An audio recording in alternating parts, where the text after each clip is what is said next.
Hi there! It's Jenny from Quick Anime Recap, and today we're recapping the part 2 of the anime. Are you the one who loves me? So sit tight and enjoy the video. The anime continues with, Joro is glad that everything is finally returned to normal, and he happily walked to school with Himawari like usual.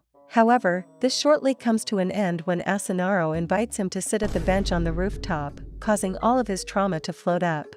As Asunaro reenact the same lines just like she was about to confess her love, it turns out, she is accusing him of being a scumbag who is three-timing Pansy, Himawari and Cosmos. She threatens to expose his misdeeds by publishing an article. But after Joro protests that he isn't three-timing, Asunaro agrees to shadow him and wait till the Flower Dance Festival before deciding if she should publish the article. And to get Asunaro off his back, Joro asks the three girls to avoid him for a while, but they refuse. The reason behind this is because Joro is picked as the flower boy for the Flower Dance Festival, a traditional festival where one boy will dance with three girls.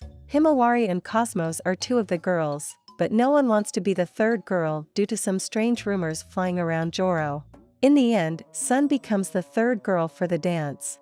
That evening, Asunaro's article on scumbag Joro gets accidentally published, and Joro is confronted by the class's queen bee, Sasankwa, who wants to teach him a lesson. Fortunately, it quickly gets broken up when Asunaro states that this article was a mistake done by her. Even though Asunaro apologizes for it, due to the article, Pansy, Himawari and Cosmos realize it's bad for them to hang out together, and they agrees that they should keep apart from Joro in the meanwhile, causing Joro unable to practice for the upcoming Flower Dance Festival. Feeling guilty for her mistake, Asunaro offers to practice with Joro instead for the flower dance. After a week, Joro is confronted by Sasankwa and her friends, who threaten him if Asunaro's article turns out to be true. But they stops and leaves when Asunaro arrives, which Joro thanks her for getting rid of them, and she smiles sweetly. He then gets a call from Sun, who overheard some representatives confronting the principal about two males participating in the flower dance. Sun predicts that he won't be allowed to take part, and that they should look for a substitute. And so, Joro asks Asunaro to be the substitute, which she accepts the offer, and Joro takes out his phone to tell Cosmos, but she is already there. And the three sit down at the student council room.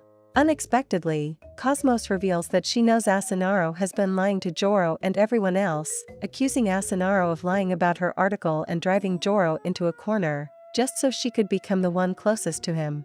Being caught red-handed, Asunaro starts to cry, saying that he had always wanted to be with Joro ever since the baseball regional finals. Joro had inadvertently protected Asunaro from a stray ball. In a desperate outburst, Asunaro says Joro doesn't need anyone but her and that everyone should get lost. She then turns to Joro and confesses to him. However, Joro dons his Hyde persona and harshly rejects her. In the end, Asunaro apologizes to Cosmos for her actions and leaves, taking her rejection rather well. Cosmos reveals to Joro that she saw through his harsh words, that he was kind enough to use his rejection to give her a push. Joro then asks what they will do about the dance, to which Cosmos reveals that Sun had planned to convince Pansy to be the third girl in the dance. Later, Joro is doing the flower dance. The first girl to dance with him is Himawari. As they dance, she asks him if there is anyone he has a crush on. He says no, and she says she is the same. The lights dim and Cosmos takes the stage. As Joro dances with Cosmos, Asunaro is in the newspaper club room writing a good article. As the lights fade, Cosmos kisses Joro on the cheek before running off stage. Lastly, is Pansy turn to dance. She thanks him for helping her make friends with Himawari, Cosmos and Sun, flustering Joro in the process. The dance then ends to a round of applause. And Joro and Pansy exit the stage to meet with Himawari, Cosmos and Sun, congratulating each other for a beautiful performance. It is then, Pansy finally musters her courage and officially becomes friends with the three of them, which they are happy to hear. The next morning, Joro's mother, Larie, is making breakfast. And when Joro comes down the stairs, she greets him cheerfully and mentions that he won't need lunch since he's going out with friends today. He asks how she knows this before seeing Pansy sitting on the couch in the living room. The three of them then sit down and have breakfast together. Joro asks Pansy why she is in his house. which Pansy says that she ran into Laurier while stalking him and she let her in.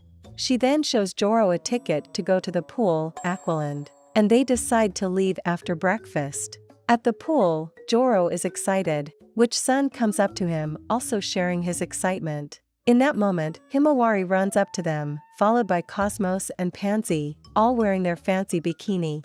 They all go play for a while. Joro loses at rock paper scissors and has to buy everyone drinks. As he waits in line, the girl in front of him recognizes his voice and turns around. The girl turns out to be Sasankwa, and she asks Joro why he is here, but Joro doesn't recognize her. Sasankwa continues to talk to Joro, which makes him nervous, and he checks around for a bench. Sasankwa tells him that her friend made a mistake and was mean to someone, and that she wants to apologize as well as something to make up for it. Joro says that a sincere apology would be enough. She also asks about his preferences for a girl's appearance, to which Joro says he likes clean and neat black hair girl. Joro then returns to the others and they drink. And there, the girls all ask Joro to do things at the same time, which they decide to have a competition where Joro would do all three of their suggested activities, with the one Joro has the most fun with being the winner, and the winner may make one request of Joro. And first up is Himawari, who wants to go on the waterslide. Unfortunately, Joro's trunks come off at the waterslide and Sun jumps in to protect him. Up next is Cosmos, who wants to ride an inflatable dolphin ride with him. But she gets caught up in a fantasy after being heckled by some kids, leaving Joro on the dolphin alone, which Sun jumps in again, saving him from embarrassment. Lastly is Pansy, who wants to go to the spa with him. It all went well at first, when Pansy and Joro both thanks each other for the fun time they had the past few weeks, before she starts teasing him and Sun had to once again save him and gets Pansy to stop. That evening, the girls ask Joro who he had the most fun with. The girls are certain Joro will choose them, but is shocked when he chooses Sun, and they run off together. The next day at school, Joro picks up a copy of the school newspaper, which has Asunaro's article clearing his name. Just then, Sasankwa's gal group surrounds his table and apologizes for the way they treated him the past week. And Sasankwa herself walks to her table with a new appearance, exactly Joro's type.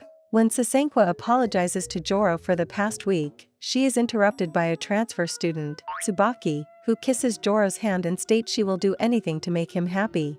A flashback from the baseball match is shown. Joro is buying skewer cutlets from the stall Tsubaki is working at, to cheer up Sun for losing the game back then. And Tsubaki is touched by Joro's pureness of heart, and she asks for his name before he leave. Back in the present day, Tsubaki is transferring into Joro's class, and she introduces herself to everyone. After class, Tsubaki tells Joro she wants to serve him any way she can, which he is suspicious at her intentions, but is eventually charmed by her looks.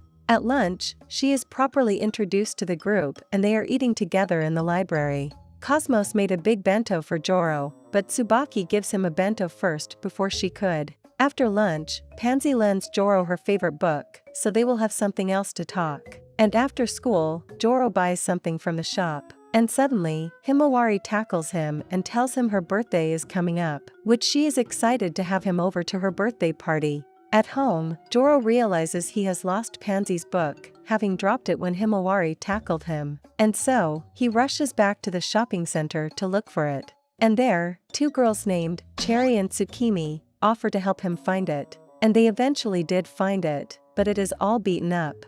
Joro wonders how it gotten so bad.